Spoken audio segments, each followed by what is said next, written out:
Hello दोस्तों, जय हिंद। जैसा कि आप लोगों ने देखा होगा थंबनेल में कि ये विज्ञान के 1000 से भी अधिक प्रश्नों की सीरीज चल रही है और ये इसका लेक्चर नंबर 1 है। तो ध्यान से पढ़ना है कि क्वेश्चन को ये आपके आने वाला, आप सभी लोगों को पता है एसएससी, सीजीएल, सीएचएसएल, एमटीएस और सिलेक्शन पोस्ट सभी वैकेंसी आ चुकी हैं और सबके एग्ज़ाम आपके 1 से 1.5 महीने बाद लगे हैं। यानी जुलाई आने वाली है बहुत जल्द, कल से जुलाई स्टार्ट हो रही है। जुलाई अगस्त के बाद आपके कुछ एग्ज़ाम लास्ट अगस्त में और कुछ एग्ज़ाम सितंबर में लगे हुए हैं, तो उनको ध्यान में रखते हुए ये 1000 प्रश्नों की सीरीज आप ज़रूर कंप्लीट कीजिए। यकीन मानो आपके ज़्यादा से ज़्यादा जीके जीएस के क्वेश्चन सही हो पाएंगे। फिलहाल में देखते हैं पहला प्रश्न क्या लिखा हुआ है। लिखा है इंपीरियल बैंक ऑफ इंडिया की स्थापना कब हुई थी। तो यानी जो इंपीरियल बैंक ऑफ इंडिया इसकी स्थापना कब हुई थी, ये हुई थी आपकी 1921 ईस्वी में। नेक्स्ट पॉइंट देखिए, क्वेश्चन नंबर 2 क्या लिखा हुआ है। लिखा है सीएनजी का पूर्ण रूप क्या है, कंप्रेस्ड नेचुरल गैस। यानी सीएनजी का फुल फॉर्म क्या होता है, कंप्रेस्ड नेचुरल गैस। एक चीज़ समझो, हिंदी और इंग्लिश दोनों भाषाओं में ये पीडीएफ बनी हुई है। आप देख ही रहे होंगे, जो इंग्लिश मीडियम वाले हैं वो आप क्वेश्चन नोट करते रहो, उसी में पढ़ते रहो। बाकी चर्चा हम सिर्फ हिंदी की करेंगे, ठीक, ताकि वीडियो बहुत ज़्यादा बड़ा ना हो। अगला देखते क्वेश्चन नंबर 3 लिखा है विक्रमशिला गंगा डॉल्फिन वन्य जीव अभ्यारण्य किस राज्य में स्थित है। तो ये स्थित है आपका बिहार राज्य में। नेक्स्ट पॉइंट देखिए, चौथा नंबर लिखा हुआ थार के रेगिस्तान की सबसे लंबी नदी कौन सी है। तो वो है आपकी लूनी नदी। थार के रेगिस्तान की सबसे लंबी नदी कौन सी है, लूनी नदी। अगला क्वेश्चन देखते हैं, क्वेश्चन नंबर 5 लिखा हुआ बाबर ने किस वर्ष में इब्राहिम लोदी को हराकर दिल्ली और आगरा पर कब्जा कर लिया था। तो वो था आपका 1526 ईस्वी में। कब की बात है, सन 1526 ईस्वी ने बाबर ने इब्राहिम लोदी को हराकर दिल्ली और आगरा पर कब्जा कर लिया था। नेक्स्ट पॉइंट देखिए, 6 नंबर लिखा है मानव शरीर में बाल, नाखून और त्वचा की सबसे ऊपरी परत को बनाने वाला प्रमुख पदार्थ कौन सा है। तो उसको बोलते हैं केराटिन। क्या है, केराटिन। एक चीज़ देखो, सब लोग याद रखो, स्टैटिक जीके हो चाहे आपकी वो साइंस हो चाहे वो हिस्ट्री ज्योग्राफी हो, ये आपको प्रैक्टिस से ही आएगी। जितने भी ये प्रश्न है, वीडियो को पॉज करके आप प्रश्न उसके सामने उसका आंसर लिख कर प्रयास कीजिए और इनको कम से कम 2 से 3 बार रिवीजन कीजिए। यानी पहले क्वेश्चन लिखिए पूरे, फिर उनका रिवीजन कीजिए, फिर 2 से 3 दिन बाद रिवीजन कीजिए, फिर रिवीजन कीजिए। ऐसे जितना ज़्यादा आप रिवीजन करोगे जीके जीएस उतनी ही आपकी मजबूत होगी। क्लियर। अगला देखते हैं, 7 नंबर लिखा पार्टी में गुब्बारे फुलाने के लिए किस अक्रिय गैस का उपयोग किया जाता है। तो वो है आपकी हीलियम। यानी पार्टी वगैरह में देखा होगा आपने, जो गुब्बारे फुलाए जाते हैं वो कौन सी अक्रिय गैस का उपयोग किया जाता है। तो वो है आपकी हीलियम। नेक्स्ट पॉइंट देखते हैं, क्वेश्चन नंबर 8 लिखा हुआ प्रथम राष्ट्रमंडल खेलों का आयोजन किस वर्ष में किया गया था। तो ये था आपका सन 1930। कब किया गया था, सन 1930 ईस्वी। नेक्स्ट पॉइंट देखिए, 9 नंबर लिखा हुआ किस महासागर में सबसे गहरा बिंदु जावा गर्त स्थित है। यानी वो कौन सा महासागर है जहाँ सबसे गहरा बिंदु जावा गर्त है। तो वो है आपका हिंद महासागर। नेक्स्ट पॉइंट देखिए, 10 नंबर लिखा हुआ है केरल में मनाया जाने वाला ओणम नामक भारतीय त्यौहार कितने दिनों तक मनाया जाता है। यानी जो केरल में ओणम त्यौहार है ये कितने दिन तक मनाया जाता है। तो ये मनाया जाता है आपका 10 दिन तक। नेक्स्ट पॉइंट देखिए, 11 नंबर लिखा हुआ है कौन सा लोक नृत्य असम की 4 जनजातियों द्वारा किया जाता है। तो वो है आपका झूमर। यानी असम की 4 जनजातियों के द्वारा कौन सा नृत्य किया जाता है, उसको कहते हैं झूमर। नेक्स्ट पॉइंट देखिए, 12 नंबर लिखा हुआ है समष्टि अर्थशास्त्र के जनक के रूप में किसे जाना जाता है। तो वो है आपकी जॉन मेनार्ड केन्स। क्या है, John Maynard Keynes. Next point देखिए, 13 नंबर लिखा हुआ है भारतीय संविधान की प्रस्तावना को जवाहरलाल नेहरू द्वारा संविधान सभा में कब पेश किया गया था। तो वो पेश किया गया था आपको 13 दिसंबर 1946। कब पेश किया गया था, 13 दिसंबर 1946 को। नेक्स्ट पॉइंट देखिए, 14 नंबर लिखा है भारत की नदियों को आपस में जोड़ने वाली प्रथम परियोजना क्या है। तो वो है आपकी केन बेतवा। फिर से पढ़ लो, लिखा है भारत की नदियों को आपस में जोड़ने वाली प्रथम परियोजना क्या है। तो वो है केन बेतवा। नेक्स्ट पॉइंट देखिए, 15 नंबर लिखा हुआ है हिंदू विधवा पुनर्विवाह अधिनियम किस वर्ष से लागू हुआ था। तो ये लागू हुआ था 1856 में। अच्छा, हिंदू विधवा पुनर्विवाह किसने लागू किया था, इसका आंसर आप कमेंट बॉक्स में कमेंट दीजिए। नेक्स्ट पॉइंट देखिए, 16 नंबर लिखा हुआ है किस वर्ष से कबड्डी को एक पूर्ण खेल के रूप में एशियाई खेलों में शामिल किया गया। यानी कौन सा वो वर्ष था जब कबड्डी को एक पूर्ण खेल के रूप में एशियाई खेलों में शामिल किया गया। तो वो 1990 की बात है। कब की बात है, 1990 की। नेक्स्ट पॉइंट देखिए, 17 नंबर लिखा हुआ अंचत शरत कमल किस खेल से संबंधित है। तो ये टेबल टेनिस से संबंधित, किससे संबंधित है, टेबल टेनिस से। नेक्स्ट पॉइंट देखिए, 18 नंबर लिखा हुआ है किस वर्ष में गांधी इरविन समझौते पर हस्ताक्षर किए गए थे। यानी जो गांधी इरविन समझौता हुआ था किस वर्ष में इस पर हस्ताक्षर किए गए थे। तो वो था आपका 1931 में। कब किए गए थे, 1931 में। नेक्स्ट पॉइंट देखिए, 19 नंबर लिखा हुआ भारतीय संविधान के किस अनुच्छेद के अनुसार देश के नागरिकों को प्राण एवं दैहिक स्वतंत्रता के संरक्षण का अधिकार प्राप्त है, तो वो हो जाएगा अनुच्छेद 21। कौन सा?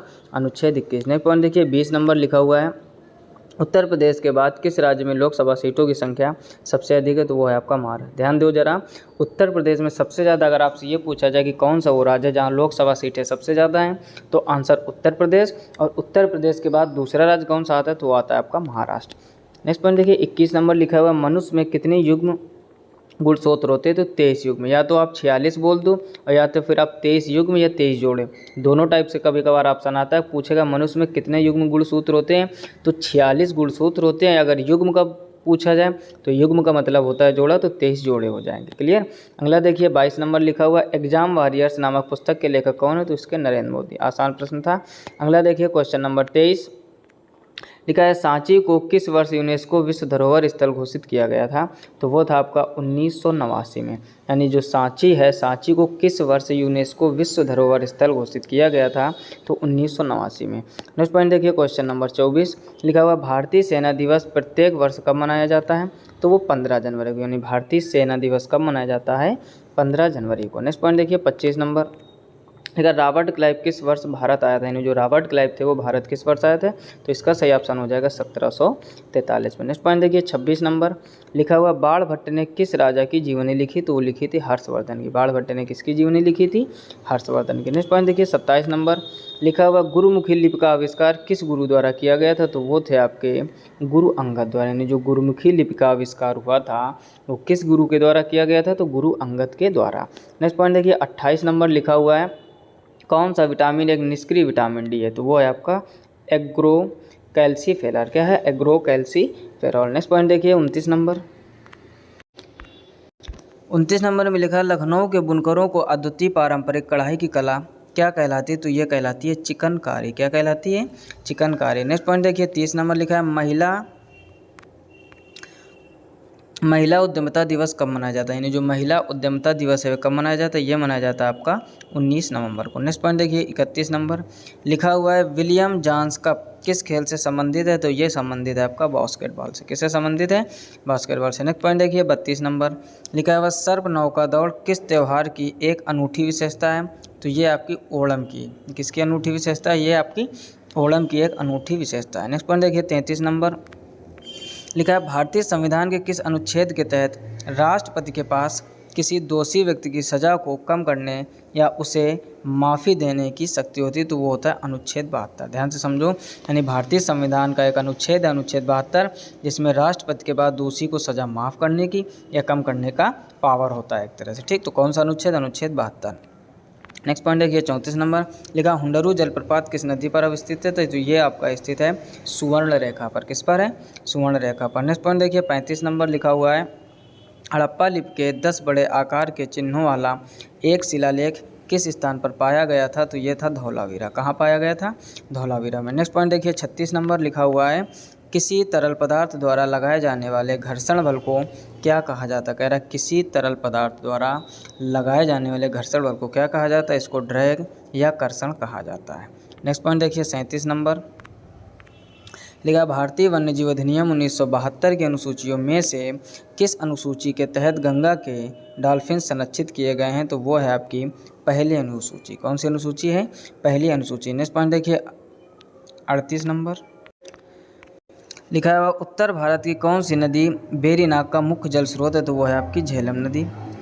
नेक्स्ट पॉइंट देखिए 39 नंबर लिखा हुआ है, किस संविधान संशोधन के तहत गोवा को पूर्ण राज्य का दर्जा दिया गया था, तो 56वें संविधान संशोधन के द्वारा गोवा को पूर्ण राज्य का दर्जा दिया गया था। नेक्स्ट पॉइंट देखिए 40 नंबर लिखा है, किसी कठोर वस्तु से टकराने पर घंटी जैसी ध्वनि उत्पन्न करने के धातुओं के गुण को क्या कहा जाता है, तो इसको कहा जाता है ध्वन्यात्मकता। क्या बोला जाता है इसको, ध्वन्यात्मकता। एक चीज़ सभी लोग समझ लो, ये मोस्ट इंपॉर्टेंट 1000 साइंस के प्रश्न हैं। साइंस का मतलब हो गया एक तरह से जीके जीएस के मोस्ट इंपॉर्टेंट क्वेश्चन जो हमने 1000 कलेक्ट किए हैं। और आने वाला एसएससी एमटीएस का एग्जाम हो, चाहे वो सीजीएल का हो, चाहे सीएचएसएल का हो, यहाँ से क्वेश्चन जरूर बनेंगे। तो आप इनको बहुत ही ढंग से याद कीजिए। ये पहला लेक्चर है और इसमें 50 क्वेश्चन हम लोग कवर करेंगे और आने वाले धीरे धीरे हर एक वीडियो में 50 क्वेश्चन कवर करके बहुत जल्दी 1000 प्रश्नों की सीरीज आपके पास पहुंच जाएगी या हम प्रोवाइड करवा दें। क्लियर। तो अगर क्वेश्चन अच्छे लग रहे हो तो वीडियो को लाइक नहीं किया तो लाइक ज़रूर कर दीजिए। चलिए बढ़ते हैं आगे। प्रश्न क्या लिखा हुआ है, जमात खाना मस्जिद का निर्माण दिल्ली में किसने करवाया था? तो यह करवाया था खिजर खान ने। किसने करवाया था? खिजर खान ने। नेक्स्ट पॉइंट देखिए 42 नंबर लिखा हुआ है, भारत में साइमन कमीशन के आने से पूर्व कौन सी घटना घटी थी? तो ये था काकोरी षड्यंत्र। फिर से समझ लो, कह रहा है भारत में साइमन कमीशन के आने से पूर्व कौन सी घटना घटी थी? तो ये था काकोरी षड्यंत्र। नेक्स्ट पॉइंट देखिए 43 नंबर लिखा हुआ है, किस वैज्ञानिक ने कोशिका में पाए जाने वाले द्रव पदार्थ के लिए प्रोटोप्लाज्म शब्द का उपयोग किया था? तो वो था पुरकिंजे। कौन से थे? पुरकिंजे। नेक्स्ट पॉइंट देखिए 44 नंबर लिखा हुआ है, हड़प की नीति किसने लागू की थी? तो लॉर्ड डलहौजी ने। हड़प की नीति किसने लागू की थी? लॉर्ड डलहौजी ने। नेक्स्ट पॉइंट देखिए 45 नंबर लिखा हुआ है, अंग्रेजों द्वारा पंजाब का विलय करते समय ब्रिटिश भारत के गवर्नर जनरल कौन थे? तो वो थे लॉर्ड डलहौजी। ब्रिटिश भारत के गवर्नर जनरल कौन थे?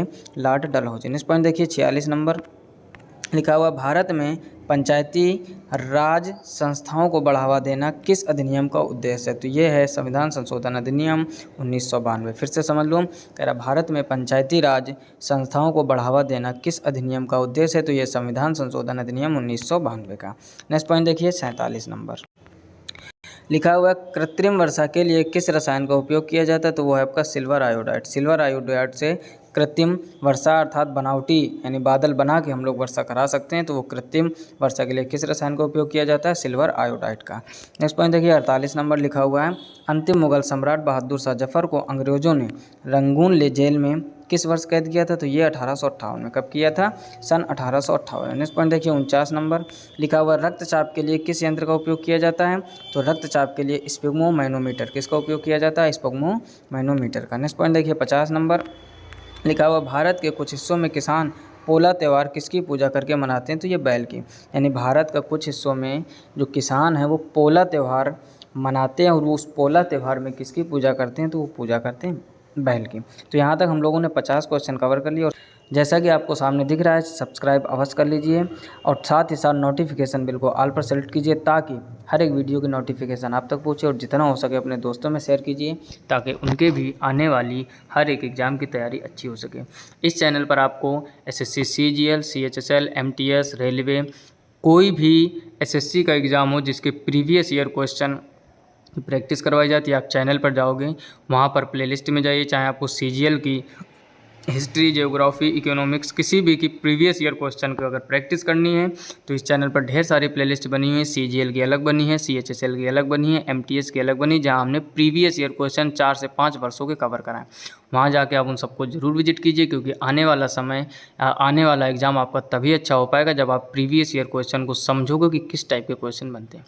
क्लियर। तो इस वीडियो को ज़्यादा से ज़्यादा दोस्तों में शेयर कीजिए और मिलते हैं नेक्स्ट वीडियो में इसी तरीके 50 नए प्रश्नों के साथ। तब तक के लिए जय हिंद।